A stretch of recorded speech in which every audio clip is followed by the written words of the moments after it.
I want to introduce you to a special person in my life, someone who I absolutely adore. Her name is Sharon Bolt, and I met Sharon about 3 or 4 years ago at a time in my journey with my spirit work, my spirit walk, when I was at a crossroad.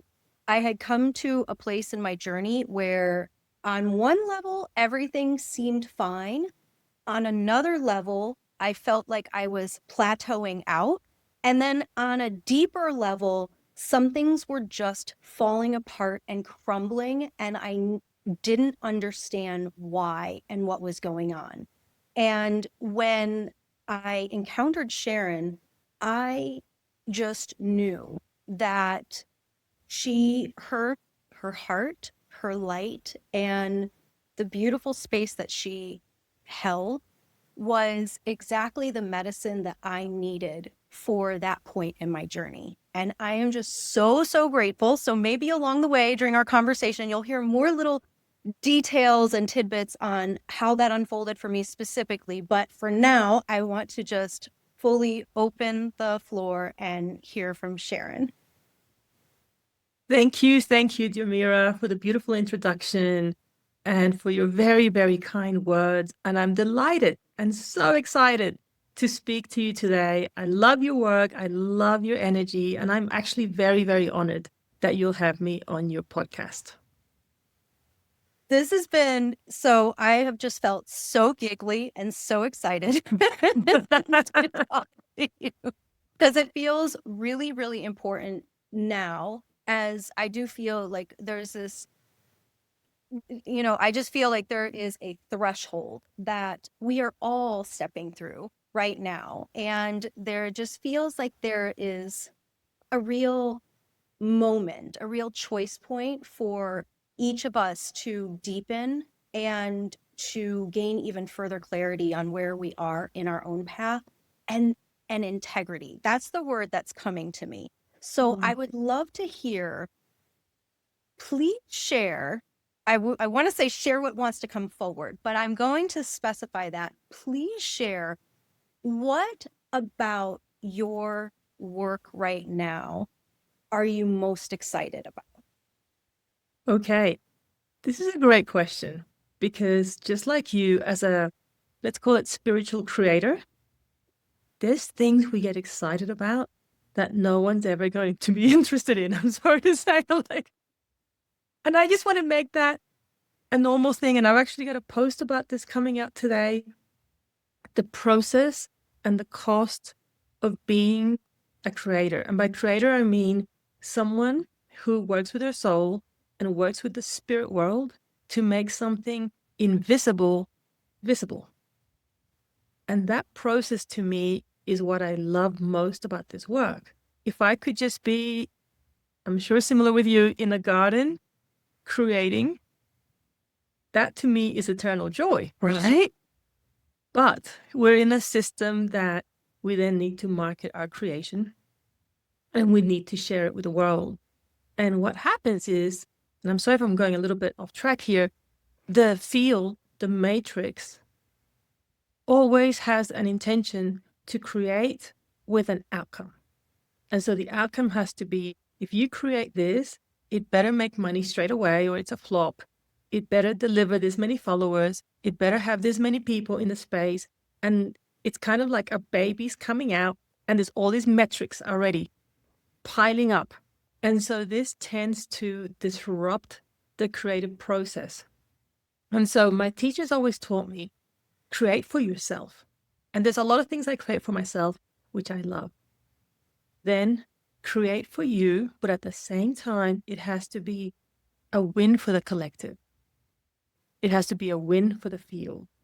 And so what I'm most excited about right now is that I'm in the process, we never stop learning on this path of deep learning again, which is, and when you start learning again with new teachers and you're the student, what inevitably happens is your work starts deepening more and more and more because now it has supervision. Now it has like new spirits coming in. And because you've humbled yourself again by saying, I don't know. I don't know it all, and I'm willing to learn again. So, what I'm most excited about is the effect that this is happening on all of my creations.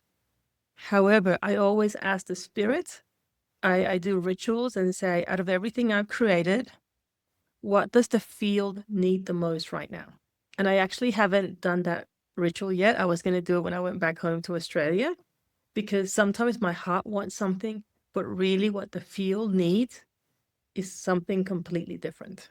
I hope that's answered the question. Yeah, that has answered the question. And there's just so many little trails that I want to pick up from what you said. So first, I feel like part of the gift that your work was for me was exactly what you were just naming around the creative process Mhm. and and and like how do we it's like this dance of sharing our creative light, but then at the same time, not getting sucked in to the program of almost like having to extract ourselves, like having to always monetize everything that we create. And so when I met you, that was one of the spiritual detoxes I needed to go through was around what are the things that my soul loves that are just for me, and it's just to nourish and nurture me, and almost like keeping them in a little special little jewel box and for just for me. And then what are the things that then they end up activating such an overflow in me, and they become so embodied that then they are actually meant to go out and bless the world. And I feel like that in and of itself is like such a discernment of discerning between, yeah, what is just for me, and then what is overflowing to bless the world. So I love that you named the creative, yeah, just the how the creator's journey with all of Mm. that. And look, I work with a lot of business coaches who are hugely successful because they created things the market wanted, but they're not happy. There's something still missing. And there's no judgment. And this is what I help them find. What does your soul really want to create? And sometimes what the soul wants to create is not going to get them the 100,000 a month they're getting right now. Because that seems to be this figure that's just being thrown. That's not going to get them that. And so it's how do you bring soul into your life? Because it's never going to be enough. What the market gives you is never going to be enough if it doesn't come from the soul. And I've met creators who created things, have won prizes from the market, book awards, card awards, all sorts of things. Their product has sold out. And then they're like, I'm not happy. Because you never created it from the original soul spark within you. There was an agenda. And this is very difficult, right? To get out of the agenda, to surrender. And if your soul says that needs to go to market, to have the courage to put something different in the market that not many people will comprehend, and then have the courage and the nervous system to be okay with how the market reacts to it. And sometimes for people, spirit workers, we are not from, we're just a little bit ahead in the timeline in terms of what the market needs. And so I have found a lot of times I have put things out to market, and it's not that they failed, it's just that the market wasn't ready for that at the time. So we don't see it as a failure. We see it as, oh, okay, I need to get better at timing and asking people, does this make sense to you? Is this something that you think you need? The issue is the kind of work we're offering, people don't know they need. Right? So how do you tell someone? They always say, speak to the problem. How do you explain the problem of not being connected if you've never been connected? Yes, Right? and then how do you not fall into the trap that's so reflected in the marketing world around really, really targeting and pushing on people's pain, which doesn't feel aligned. It That's doesn't feel aligned. Sorry to interrupt. Um, you know, we always get tempted as well, and we think, oh, maybe I should get a business coach.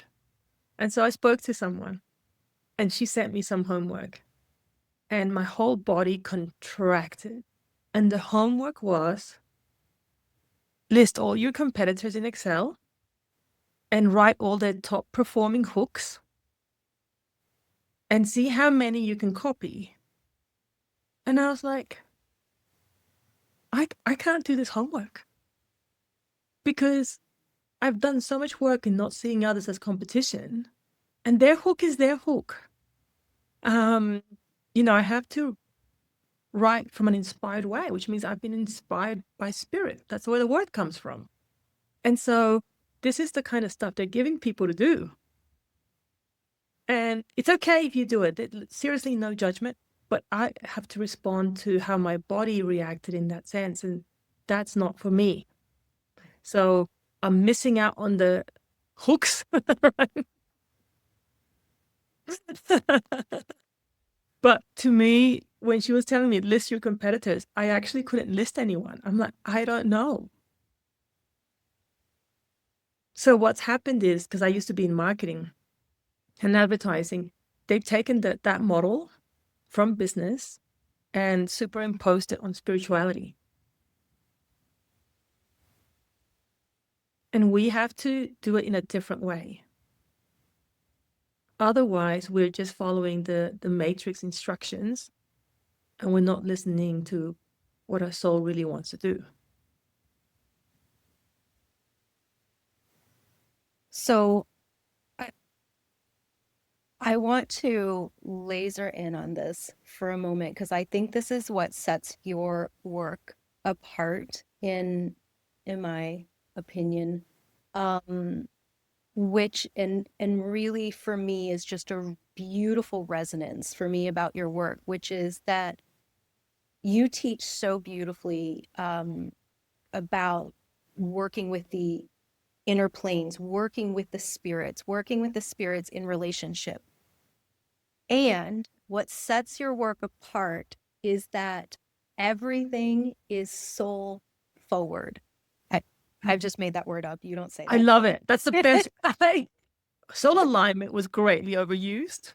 So now we have the mirror soul forward. So thank you. What soul forward has been born. You heard it here first.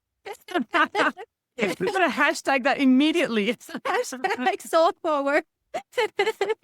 So can you speak, like, especially, I'm just thinking of Sacred Space Weaver, which is how what my introduction to you was working with you in your, what I would call your signature body of work. Correct me if I'm wrong, but your signature body of work is Sacred Space Weaver, which is really this transmission around helping space holders come back into right relationship with space, with sacred space, with spirit, with spirits, and then also with ethics. And it's so much more than than that.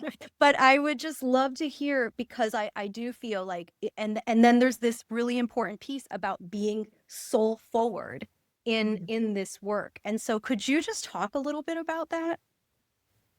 Look, there were many times when I wasn't soul forward, right? Because no one teaches you how to be soul forward.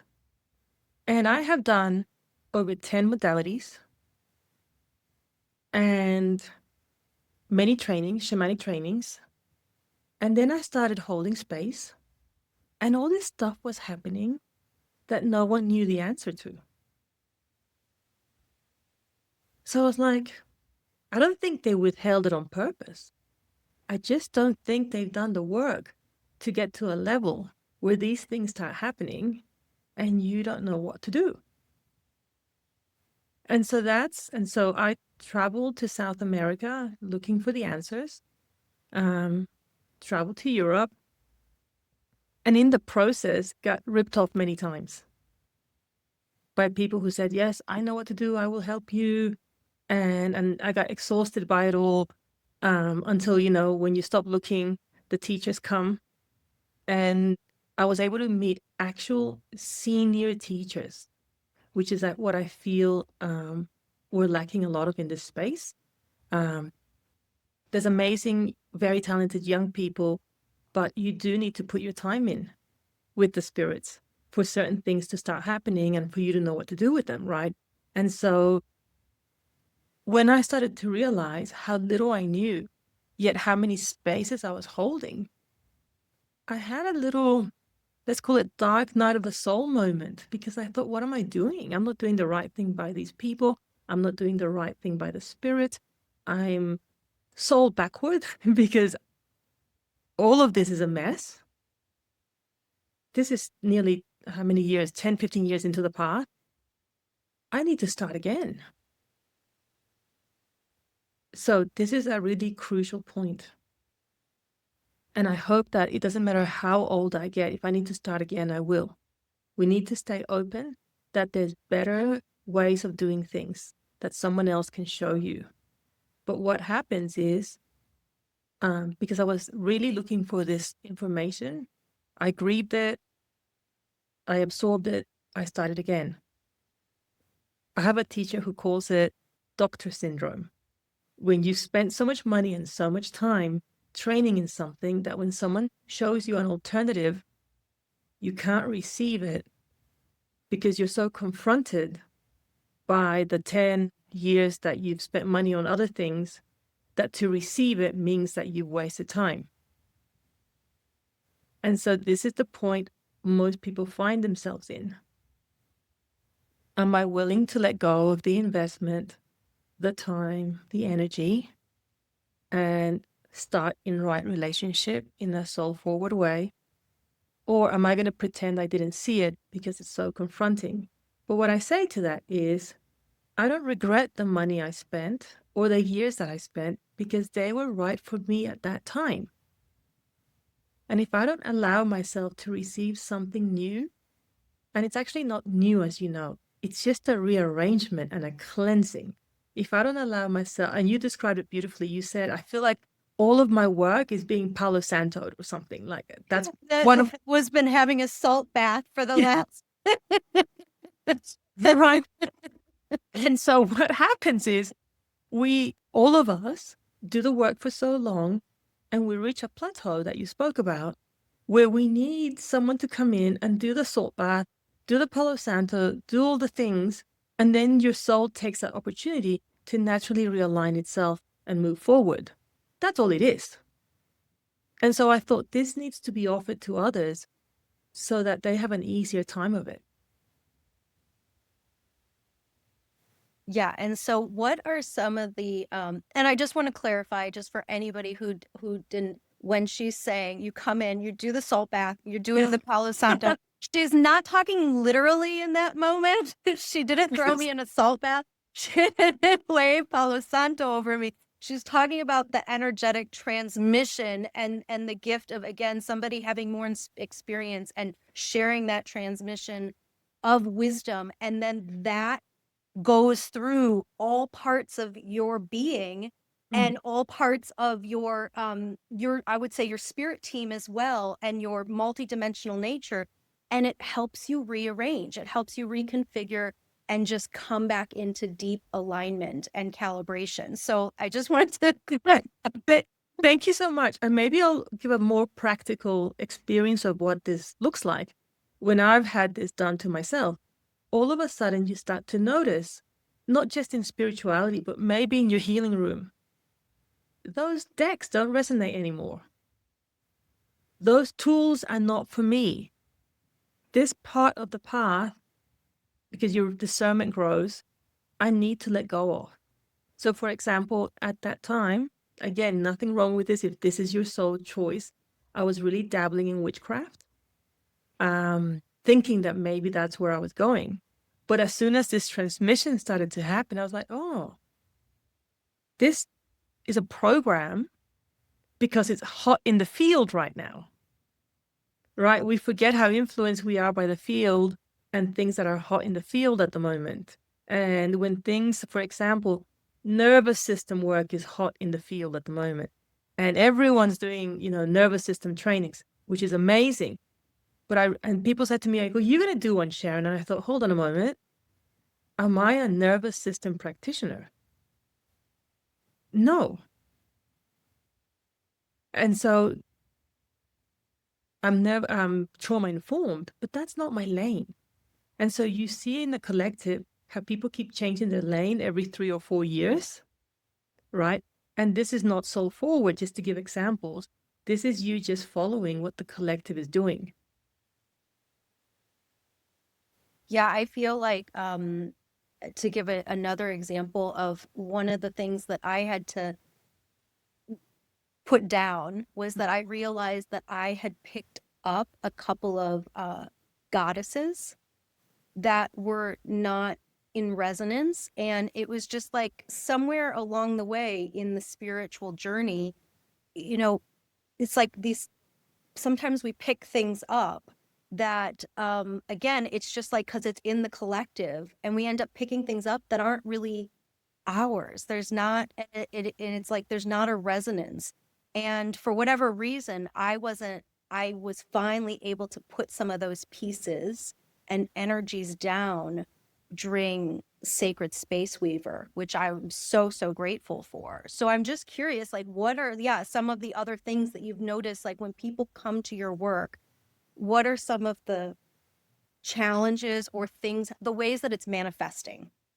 All right, the first challenge in any spiritual training is always the 3 C's: comparison, competition, and complaining, right?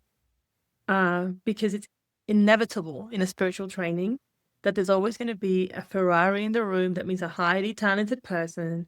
And there's always going to be a little turtle in the room, someone, and that's okay, that's me, who needs to really feel things at a somatic level and take their time. And so part of the journey in any kind of work is being okay with your path, being okay with who you are and your gifts, and really putting on those blinkers so that you don't start comparing yourself to others. I've actually got someone repeating the training that said to me, I'm repeating it because I spent the whole week worried about, did I fit in, who I was, this person's more advanced than me, what's going on? And that's very normal. And I talk about that a lot because everyone experiences it, right? And so we think we're coming to a spiritual training. We're actually coming in to learn how to manage the group dynamics no one speaks about, the triggers in spaces that no one wants to mention and why they show up, the drama triangles that are created in spaces like this, the psychic competition, and the different psychic dynamics that come up as well. Because sometimes if you have a lot of incompatible spirit teams, the spirits will, let's call it, complain or fight against each other in the space. And so we have a lot of work to do at the beginning to just get everyone on the same page. And so when you're going through this process, your own soul will say to you, you need to let, I'll give you some examples. People have let, you don't have to, but for some people it's not right. They've let Reiki go. They've had to let a partner go. They've had to let a friendship go because it's part of the cleanup. Let's call it the spiritual, what is it? Mary Kondo. Your soul knows what it brings joy to yourself and what brings light to your physical body and your energy body. Your soul knows, but we don't want to listen because we don't like change. Our ego doesn't like change. And our ego doesn't want to let go of some of the things that maybe we spent a lot of money on. So in my case, I trained as a kinesiologist for nearly 7 years. I did 3 different types of kinesiology. I had my full-time kinesiology clinic. And so when the call came in to give that up, that wasn't easy. Right? I was like, what? No. But it just wasn't resonating anymore. I love the practice. I love seeing kinesiologists, but it's not what I'm supposed to be doing. So it's having that level of trust in your intuition and in the soft voice of your soul that things have to go and that's okay, as part of you cleansing your vessel so you can receive new light, so you can move forward in your life differently.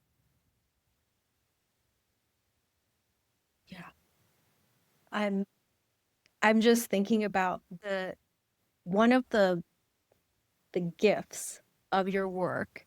It's literally brilliant, is that as you teach about all this, you teach about like you were just talking about, the three C's. Mm-hmm. As you teach about that, it's like meta. It's like a meta experience. You're learning through an embodied experience, because the whole, in this case, like not just Sacred Space Weaver, but in so much of your work, it's about how to restore integrity to sacred spaces. And so you teach people by dropping them into it and by showing them within the space itself.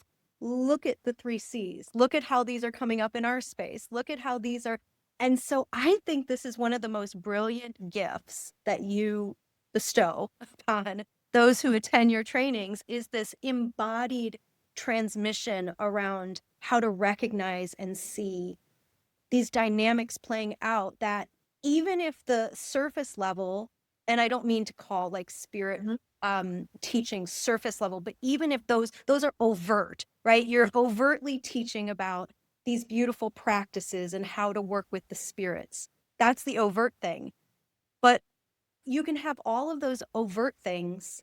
And if you're not aware of the dynamics in the space as a space holder, if Mm-hmm. you're not aware, and even as a participant, if you're not Yes. aware of the dynamics in the space, energetically, spiritually, emotionally, psychically, if you're not aware of those, and then how to be in relationship with those, how to stay centered even in the midst of those, that can truly derail. It doesn't matter how amazing the overt spirit teachings and technologies are, those things can derail the space. And I feel like that's one of the greatest gifts that you give people, is that meta experience of it. Thank you so much, because it's really nice to have your medicine explained by someone else, and you're like, oh, thank you, Namira. Anyway, because I've spoken to so many people, myself included, that used to go to a lot of ceremony and think there's something not quite right here. But I can't put my finger on it because I don't have enough awareness, and everyone's having a good time. And so I want to fit in, and I'm going to pretend I'm having a good time too. But something feels off, right? And sometimes when that's confirmed to people who've done the training, and they're like, oh, now I know what felt off in that ceremony. Now I know what felt off in that training. Now I can see beyond the veil of the illusion. They start trusting their intuition again. And they start trusting themselves. And they start seeing that actually, once you start noticing the patterns, they're very obvious, as you know, right? They're very obvious. And just by noticing them, because they don't remain hidden, it's like the shadows coming to light, which means everyone receives a deeper healing and a deeper experience of the work, because we're not pretending, for example, um, that that person over there is not psychically attacking that person over there. We're not pretending it's not happening anymore. We're like, there's something going on in this room. Yeah. And so what about your journey do you want to share, that kind of, I know you kind of gave the like the bit that you followed, you went looking, you were traveling and you went looking for teachers that could help you. What led you to that moment of like, where I'm at is no longer, something's not working? Like, what was Mm-hmm. that moment of awareness for you? It You get little signs. Something's not working, but you ignore them. You're human, right? Because everything on the surface was okay. Because a lot of people say to me, why should I do this training? I have a full-time clinic. I'm running events and they're sold out. I'm like, because when you work with spirit, there's always another layer. And so I started getting little signs and I kept ignoring them, because on the surface level, everything was okay, until pretty scary things started to happen in my spaces, right? and let's call it injury, like psychic injury. And I thought, I need help. I can't keep doing this. And by the way, I've already had 3 years shamanic training with a top school and other apprentices, and I still needed help. And so I took a month off to be in silence. And I just thought I need to be in silence, and I need to not fully fast, but eat a lot less and just really listen. And after that silence, the prayer, the effort, asking the spirit to guide me, that's when I was told to stop doing as much ceremonial work. A new teacher was coming, a new teacher came in, embody that aspect of the work and take all my experiences from all the errors that I made and the new teachings and provide templates for people so they don't have to go through the same thing. Because I was burnt out. I hit rock bottom. And I thought, that's okay. I'm never going to do this again. And you guys listening, spirit workers always have a fantasy job that they think they're going to go to when it gets too hard. I've got a friend who says she wants to be a postie. And I always, I always think, I'm just going to go be a barista. And I'm going to work at a bistro. That's my yeah, thing. yeah, we all have a fantasy job. You guys may think, wow, really? Yeah, there's always a fantasy because the path, I don't lie about the path. The path has so much beauty, it's breathtaking, right? You're constantly in awe, but it also has really hard times. And so it's normal to think, I'm going to become a barista or whatever it is, or be the check out Woolies. And that's going to bring me a nice, happy life. And so you start planning something else until, there's interference in the field. And it's like, no, you have to deliver this. You have to deliver this and support other people through it. One of the things that's coming to me that I would love for you, yeah, I would love to cover is because we live in this matrix, Mm-hmm. right? Well, we're walking in both worlds. We're Yeah. part of this world, and then we're also listening to spirit, and then the cognitive dissonance that comes in as a result of that. And I'm thinking in particular of when we're really steeped in the online world, specifically social media images. Mhm. And I'm just thinking of, you seeing these images of people that are quote unquote spiritual and posting these perfect images for years, or dressed up in mythic living, right? Dressed up as the priestess of Greece, of Delphi, or beating a drum, waving some plants and that sort of thing. And so people starting out on the path see that, and I feel like there is this tendency to, again, the comparison, like see that and be like, that's how it's supposed to look.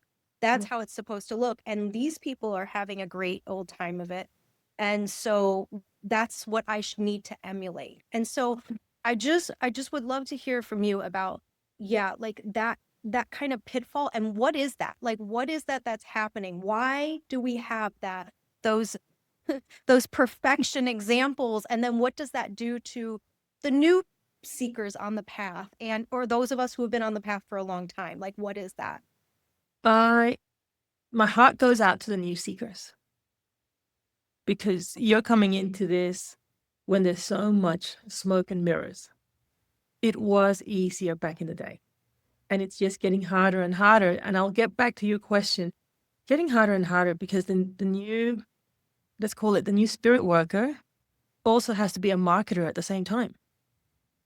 These are two hugely opposite skill sets. And if you're a really good marketer, you get rewarded. But then you're not as good as a spirit worker because you cannot be a master of both. It's actually impossible because you have to put so many hours in spirit work. So we're in this like really weird situation where the matrix has kind of said, I'm going to divert all of you from mastery by having to force you to also become marketers in order to attract clients and be seen. Now, can you attract clients with a marketing? Absolutely. Of course it can. I know many people who have done it, and I did it for many years before I was on social media as well. However, we all want to share our light with as many people as possible. So we're stuck in a rock and a hard place. But anyway, back to the first. I have a teacher who used to say, he was very funny. Didn't these people play cowboys and Indians when they were little? Right. So he had a theory that if you dressed up enough as a child, you would know that that is playing dress up. Now, I dressed up enough as a child, and I still got caught up in that. I did go through a period of this is really awful. What do you call it? Wearing all white. Not quite the goddess, but I did wear a lot of white, and I did wear a lot of feathers and things like that. And indigenous artifacts I shouldn't have been wearing until my ancestors told me off and told me to put it all away. And they said, stop playing dress up with a different culture. And so we have a program in the Matrix, which is fake it till you make it, which is if you look the part, you're going to become the part. And because most of us coming into spirituality have a wound of not being accepted, not being enough, not being seen, the minute you see someone on a pedestal looking a specific way, you go, oh, wow. If I follow that, I will be seen too. And all my needs will be met. So it's like encouraging another mask, another persona. It's like an acting job, right? And people can get caught up in that for 10, 20 years. And there's no judgment. I've been caught up in it as well. And there's also outside pressure to get caught up in it. The business coach that told me to research the competitors said, we really need to talk about your image. Why don't you have like a cauldron on the desk and, the outfit and all the things? Because people need to see that a spirit worker is doing spirit work, Shannon. And then she started showing me like all the witchcraft accounts on Instagram going, see, they've got a cauldron, they've got this huge fire, they've got a hat, they're all dressed up. How are you ever going to share your work if you're sitting there wearing a t-shirt? I said, well, that's precisely why it has to be shared this way. So people realize that spirituality is not a Halloween party, right? The change happens in the inner levels, and you can actually see it. I'm sure you can notice it. Like your eyes get clearer, right? Your skin gets clearer. It actually happens at a physical level as well. But it's such a hard program. I remember once a client left me because the spiritual teacher they went to was good looking and dressing up. And I was like, I remember going, what? Because I thought that's in my head, I didn't understand this could be happening in spirituality. But the amount of people that have told me that they've gone to someone else because of their looks or outfits or branding is quite high. So guys, you have to be yourself. As much as it hurts, I have to show up as myself because you have to be authentic on this path.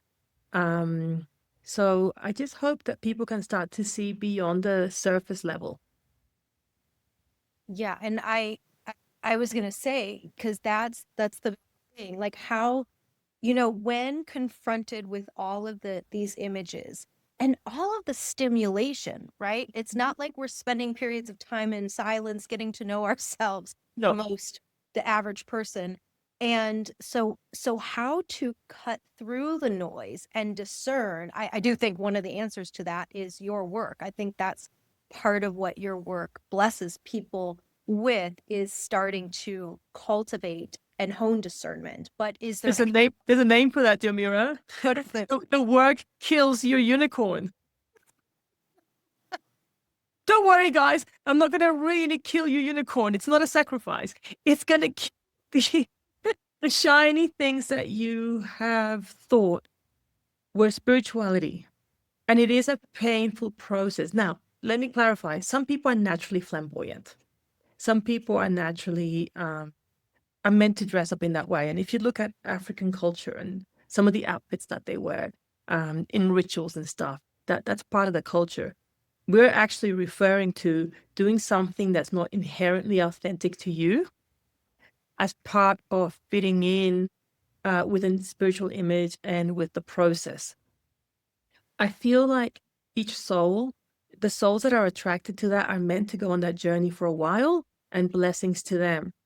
If you're one of those souls that has been on the journey for a while and you're starting to feel something's not quite right here, nothing's changing, I'm going around in circles, it's time to look at something else. And this is why we've had the, let's call it, epidemic of people going back to Christianity, Yes. because they did performance new age for 10 years. Then they maybe got a little scare from an entity or something, and they're like, oh, this is bad. But they're labeling something bad that they haven't actually even gone into. And I've got nothing, I don't judge anyone going to Christianity. I think it's a wonderful practice for the souls that need Christianity. But it's just interesting that the pendulum has swung the other way, and it's going to keep swinging as more people do not get the answers that they need in the New Age. The New Age was never meant to give us answers. It was meant to keep us trapped in a loop, the same similar to the Christianity loop. And so the only way we can get out of it is by doing that boring silence inner work. I'm curious. So I have another thought about the Christianity thing, and I just want to drop it in the pot and just hear your thoughts about this. So one of the things that, as I was contemplating this epidemic, which, you see, I will say New Agers and then turning to born again Christianity. And I've just really been watching this movement for a long time and thinking about it very deeply. And I feel like one of the other things that I'm noticing is how much people, when they get into this work, yes, there's some people who end up going on a really deep journey of study for a very long time with a particular, we'll just say a particular stream, right? But the majority of people, and it mirrors our attention spans, I find they hop around. They hop around, sometimes around on YouTube for 3 years, reading books, picking up YouTube videos, doing meditations, attending a weekend workshop, and piecemealing all of this stuff together. And it's like almost like going out and putting on all of these outfits. I'll put on this red nose, I'll put on this hat, I'll put on these things.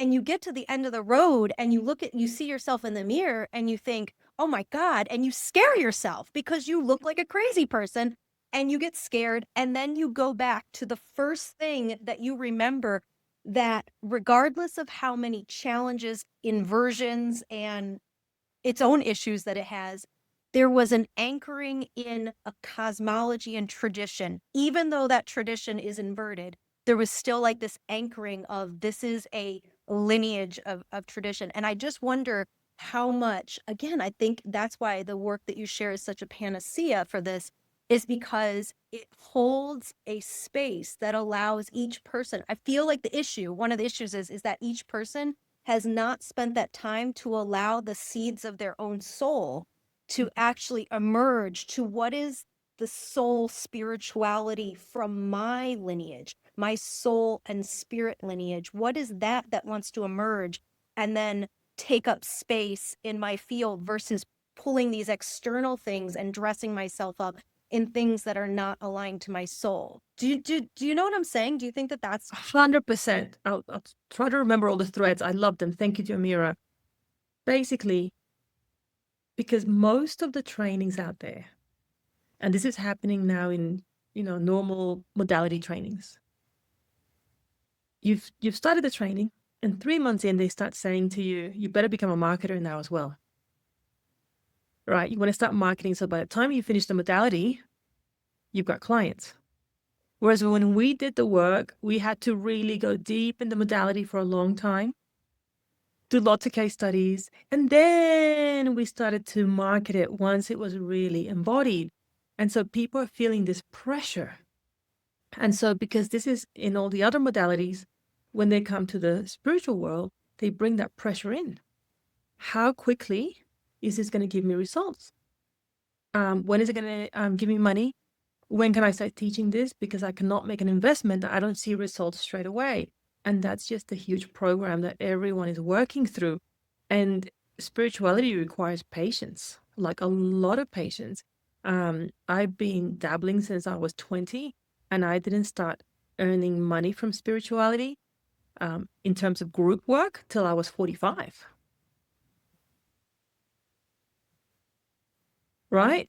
Before that, it was just one-to-one sessions, like the journey of mastery of one-to-one sessions of, I'm going to do one-to-one sessions for a few years before I do group work, because I'm going to be aware of all the dynamics and things that people, so no one wants to be a master anymore. The other issue that's happening with trainings, and then I'll get back to what we were previously talking about, is that this is what I see happening in the industry. Let's say I have done 3 or 4 online spiritual containers with 5 people. What people are doing is they're taking the best of those 4 or 5 online containers. They're not trainings, they're online containers, and they're developing their own copy and paste online container, which is 9 months, but they haven't gone through the journey of deepening. They've just gone and copied and pasted the best of those containers, created their own container for 9 months, are charging a lot of money for it. And then people are coming into this container thinking they've been trained or they know what they're doing. So I'm actually, in a lot of the people that apply for my trainings, when I ask them about their experience, instead of listing kinesiologist or homeopath or whatever, they're listing a whole bunch of online containers that they're fine, they're great, but they're not training. Their experiences, or maybe they're being sold as training, but then the person's maybe hasn't been initiated as a teacher. And so there's a lot of confusion. I once had someone just list online containers, and I said, "You're actually not qualified for anything." And they were shocked. I said, "Online containers, that they're great. I run online containers, but I always say to people, this is just an experience that we're going through right now. You need to do the practitioner trainings to be able to share this work with others safely." I don't think that message is getting out there. Back to Christianity, I have a family member who did exactly what you described. 3 hours a day on YouTube, doing all the rituals by everyone. So there was no discernment, doing all the meditations, reading bits of books here and there because they don't want to go to a teacher. They think they've just got it all. And I get wanting to get it for free. I totally get that. So what happened is, this went on for nearly 20 years, by the way. One day, something is going to happen that scares you. So that one day that person was attacked by demonic beings in the middle of the night after doing a full moon ceremony from YouTube. That was the most terrifying thing this person had ever experienced. And so, coming from a Christian background, what do they teach us in church? Call Jesus Jesus. saves you. Call Jesus. Jesus saves you. Her soul, in that moment, with courage and power, yelled out, "Jesus, you're going to save me." And so the demonic activity ceased. And so, of course, it's going to cease.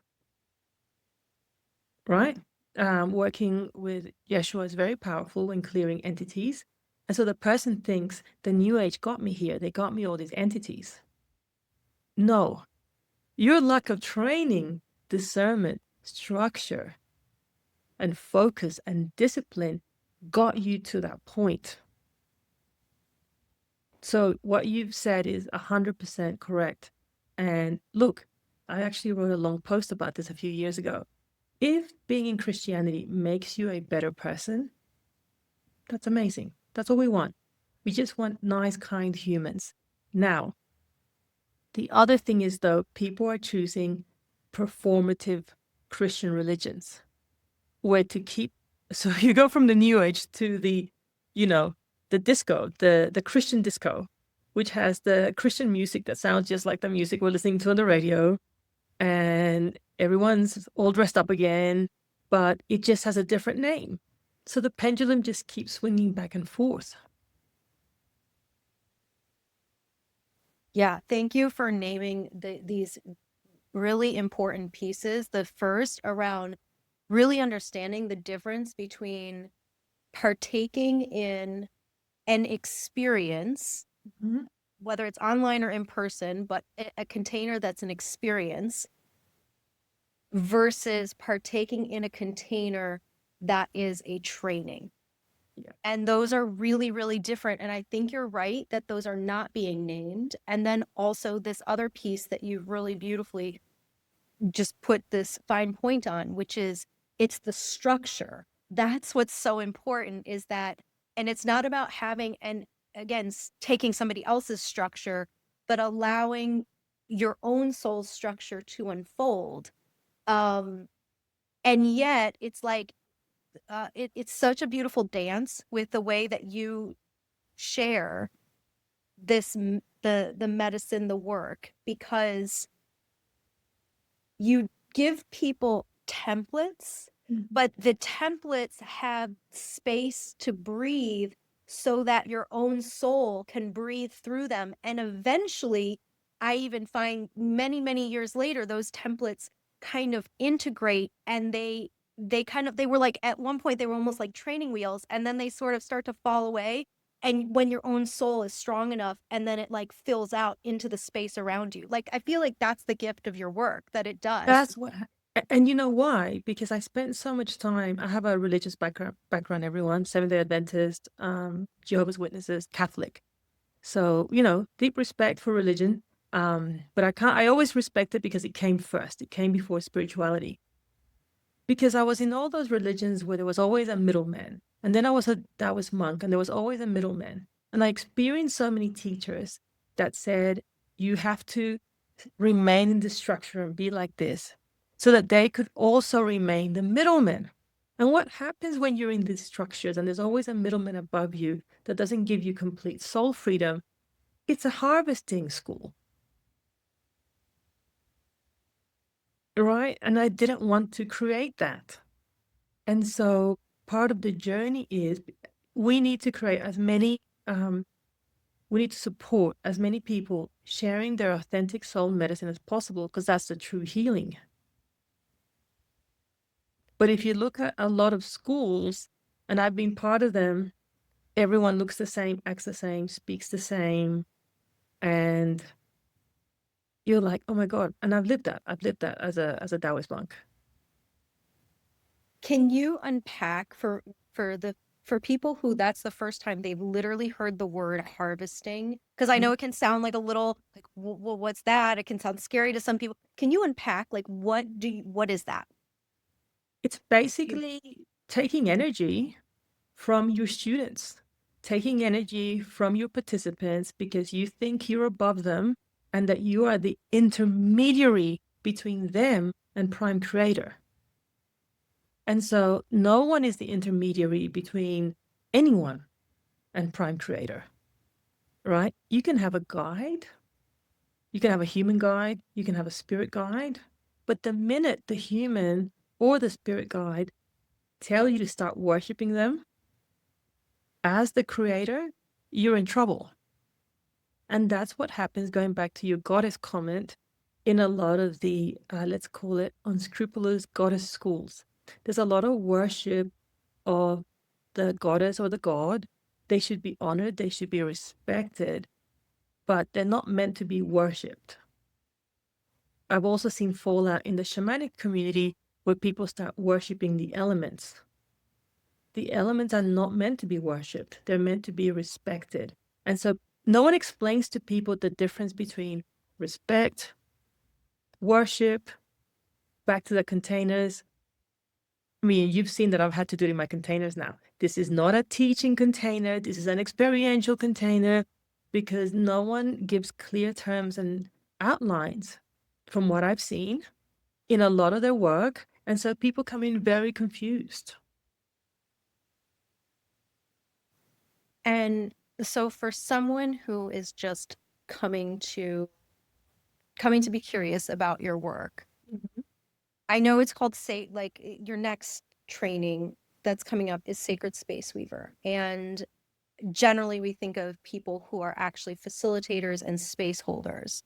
But I also think it's profound for the individual who's on the spirit path because we're all managing our own spaces, like our own space. But can you do you think it's wonderful, it's a good start or entry point for someone that would maybe not maybe somebody's like, I don't run spaces. So why You are, everyone is, the minute you do a ritual, you're holding a space for the spirits.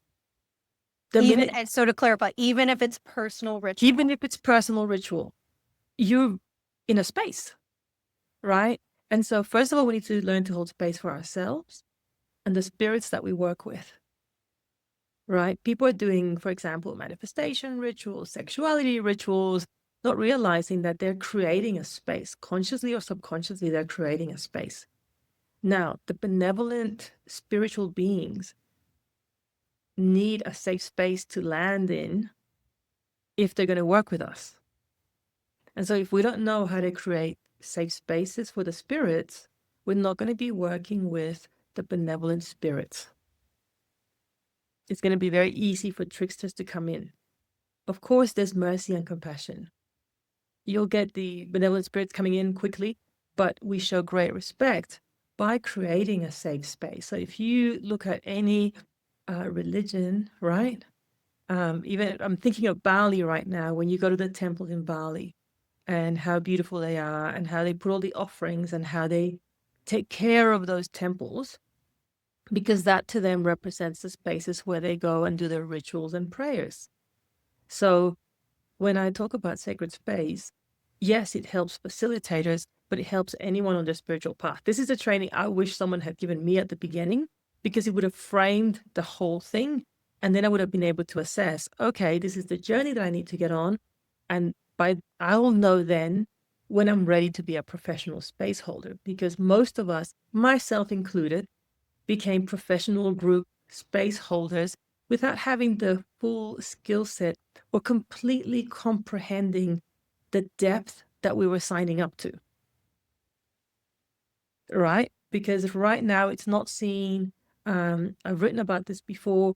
People train to be sound healers, people train to be whatever. But when it comes to space holding, they think they can just wing it and copy and paste, which is really our Western arrogance, because in countries that have a lot of ritual and ceremony, they have very long apprenticeships to be able to hold those rituals and ceremonies that can be anything from 5 to 20 years.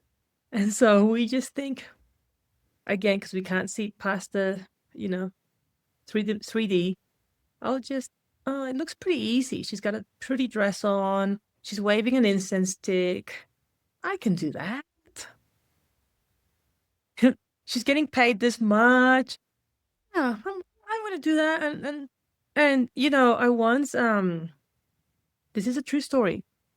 I once had a chef at a retreat, at a cacao retreat.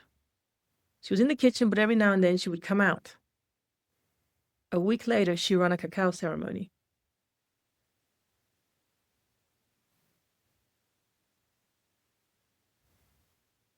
I was like, what?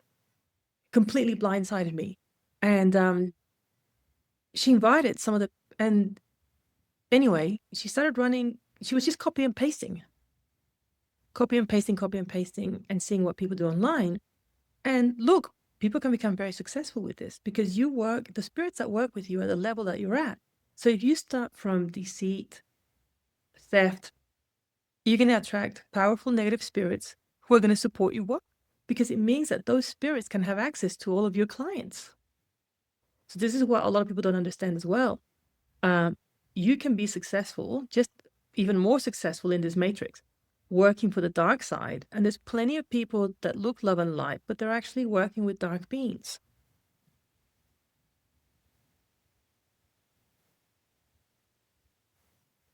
So at the very least, you learn discernment. I was gonna say, and that's like to me one of the greatest gifts of all. Yeah. It's like it's seriously like giving somebody, yeah, like their eyes back. Yeah, I'll give you an example. Everyone, a lot of people are freaking out about, I wouldn't even say his full name, the new ager that got caught. Let's call him that. I was told he was dodgy. Like I knew in my body he was dodgy. Nearly, I don't know, 15 years ago. Right? And this is what this work teaches you. You can look at someone's photo, and it doesn't matter what they're wearing.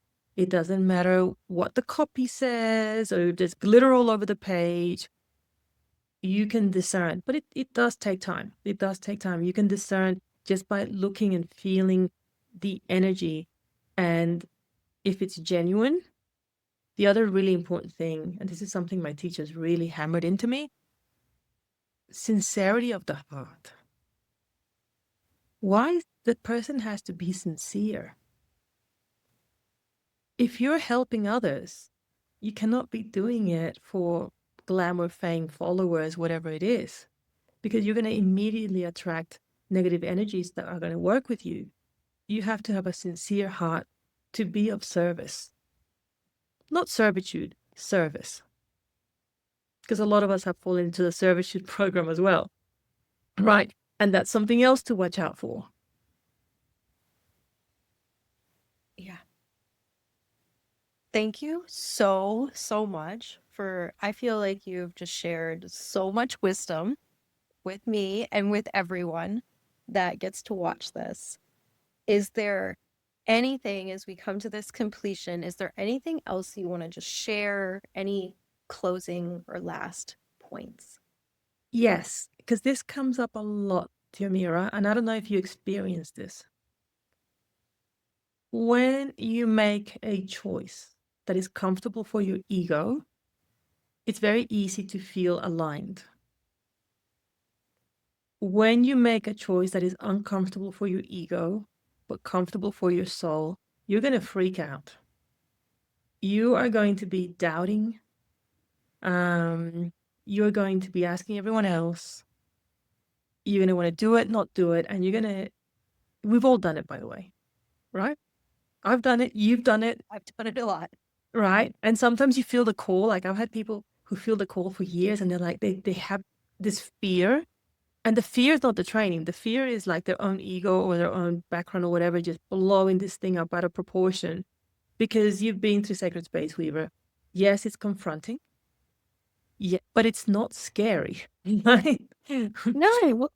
It's, and so people get this huge fear around it and they think it's their intuition. And one of the biggest issues we have, and I've had for a long time, is discerning between our intuition, our ego, our soul, and our pain body. And if you can't discern between those, you're going to have a hard time choosing things, not just with my training, any training, choosing things that are really right for you. And you're going to keep going round and round in circles. Yeah. So notice that, and notice, again, we've all done it when you're choosing from a wound. Because that's another big one. Yeah. Yeah, and I feel like that also is one of those beautiful gifts in this work that you share, is like helping navigate those different frequency bands of Mm-hmm. when we're coming from one versus the other. Yep, Yeah. absolutely. And I'm doing a training here in Mexico, and I fought it like no one's business as well. Like I did not want to do it. You're actually the participant at a Yeah, training. I'm a participant, and so I've been through that journey myself. And if I had, a lot of people then go to the counselor and say, I'm feeling like, and they're like, listen to your body. If I'd listened to my body, I would have missed out on all the blessings I've received here. But again, this takes time as well, because, it's not that you have to bypass your intuition, is that you have to become consciously competent of navigating those bandwidths, like you said.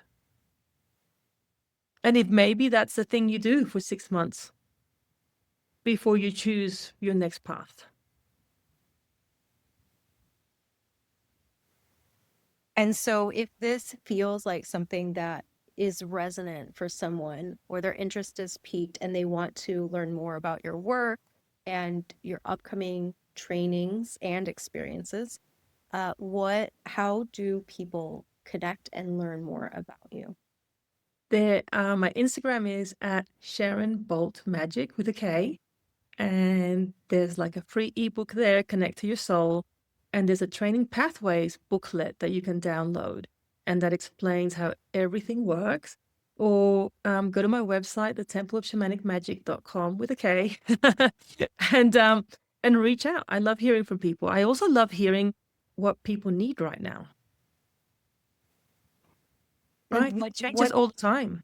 what they're feeling inspired by, or what they're Yeah, or interested what they're in feeling experiencing. is missing in the market, like what they're feeling that they're not getting, because that allows me to keep upgrading the work and sharing it differently depending on market needs. Thank you so much for the gift that you are to the world and to the spirits as well. The spirit- I'm like, yes, she's a gift to the spirits as well. And just to so many blessings to everyone who gets to experience your beautiful work. Thank you so, so much. Thank you, Jamira. Blessings to you. Thank you. I loved all the questions and I loved all your additions. This has been one of the best chats I've had in a long time, and that's thanks to your energy. So thank you everyone for listening, and we look forward. And by the way, Diomira is supporting Sacred Space Weaver online, which is a blessing to the space. So thank you all for listening, and we'll see you soon. Thank you so much, everyone.